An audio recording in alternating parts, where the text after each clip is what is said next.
আরে ওই বেঈমান, আজকে ঈদের দিন, আমি তোর আশায় ছিলাম রে বেঈমান। আমি মনে মনে ভাবছিলাম তুই আজকের দিন হইলো আমার একটা ফোন দিবি, কিন্তু তোর ফোন আসেনি। আসলে তুই আসলেই বেঈমান। তোর ভালোবাসাটা শুধু তোর ভালোবাসাটা শুধু স্বার্থের কারণেই ছিল রে। তুই আমার মন থেকে ভালোবাসিস নাই। আমি আমি তোর স্মৃতি নিয়ে জর্জরিত।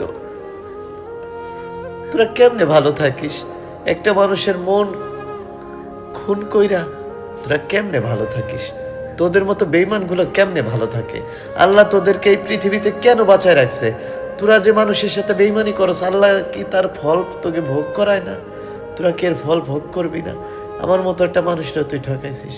আজকে ঈদের দিন, অনেক আশায় ছিলাম তুই হয়তো একবার আমার ফোন দিবি। তুই আজকেও আমার ফোন দিলি না। তোর কোনোদিন ভালো হইতে পারে না, তুই ভালো থাকতে পারবি না। আল্লাহ তুমি তার বিচার করো আল্লাহ।